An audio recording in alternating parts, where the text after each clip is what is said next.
말씀과 함께 시작하는 하루 2월 3일 수요일 아침 매일 5분 말씀을 시작합니다. 오늘 하나님께서 주시는 말씀은 사무엘하 10장 1절에서 5절 말씀입니다.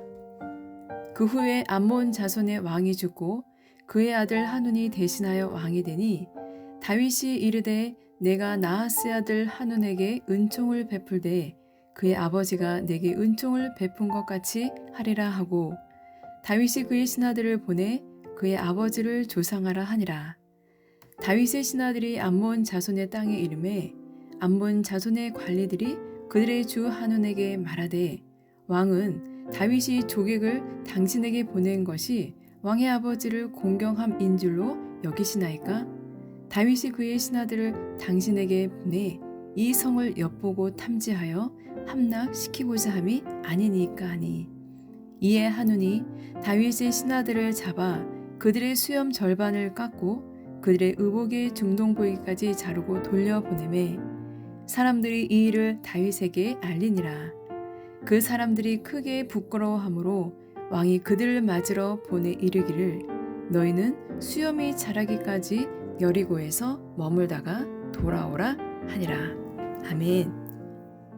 결초보은 각골 난망 백골 난망. 이 사자성어의 공통점은 은혜에 보답하다, 은혜를 잊지 않고 갚는다라는 뜻을 가지고 있습니다. 오늘 본문의 말씀을 살펴보면 다윗은 나하스가 운명했다는 소식을 듣고 신하들에게 나하스의 죽음을 조문하고 오라고 했습니다. 다윗이 나하스의 장례를 챙기는 이유는 서로 우호적인 관계를 맺고 있었기 때문이었습니다. 나하스는 다윗에게 은총을 베푼 적이 있었고 다윗 역시 그에 대해 감사하는 마음을 가지고 있었습니다. 그래서 나하스에게 받은 은총을 아들 한운에게 갚고자 했던 것입니다. 그러나 다윗에게 들려온 소식은 참으로 기가 막힌 소식이었습니다. 한운의 신하들이 다윗의 신하들을 조문객으로 여기지 않았을 뿐만 아니라 정탐꾼, 바로 스파이로 취급을 하여 지독한 수치와 모욕을 주었습니다. 오늘 말씀을 통하여 한운의 배은망덕한 행동을 보게 됩니다. 또한 한 나라의 지도자로서 분별력이 없음과 어리석음을 보게 됩니다. 우리는 살아가면서 은혜를 잊지 말아야 합니다. 하나님의 은혜는 말할 것도 없지만 부모님의 은혜, 또 알게 모르게 많은 사람들로부터 받은 은혜를 잊지 말아야 합니다. 은혜를 잊지 않으려면 먼저 은혜를 은혜인 줄 알아야 합니다. 그러나 한운은 다윗의 은혜를 은혜로 여기지 못하고 아둔한 신하들의 말만 듣고 아버지가 돌아가신 틈을 타서 다윗이 암몬 나라를 집어 삼키려고 할 것이다 라는 어리석은 마음을 갖게 됩니다. 은혜를 원수로 갚은 한운의 행동을 보면서 우리들의 세상 삶을 돌아보게 됩니다. 얼마나 이런 일들이 우리 주변에 많이 생기고 있나요? 좋은 의도를 가지고 좋은 일을 한다고 해서 항상 좋은 결과가 나오는 것은 아니라는 것을 우리는 경험할 때가 있습니다.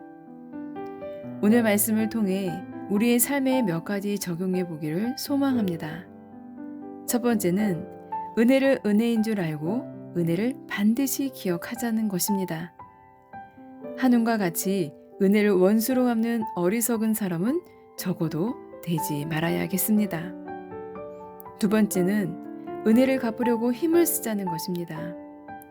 은혜를 알고 기억하는 것은 참으로 귀한 일이지만 여기에 머물러서는 안 됩니다. 우리는 은혜를 반드시 갚아야 합니다.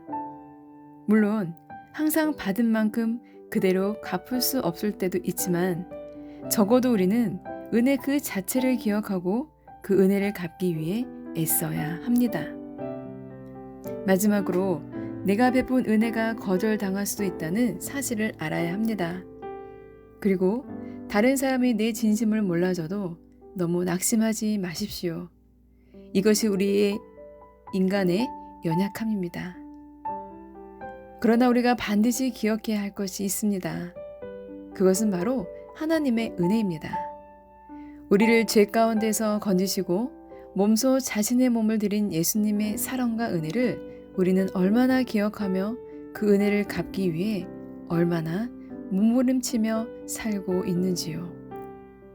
사랑하는 울산영문 여러분, 날마다, 아니 매 순간마다 주님의 은혜를 기억하며 주님의 은혜에 보답하기 위해 우리 각 사람에게 주신 사명을 잘 감당하는 저 여러분이 되시기를 주님의 이름으로 축복합니다. 오늘도 말씀 안에서 승리하세요. 여러분, 사랑하고 축복합니다.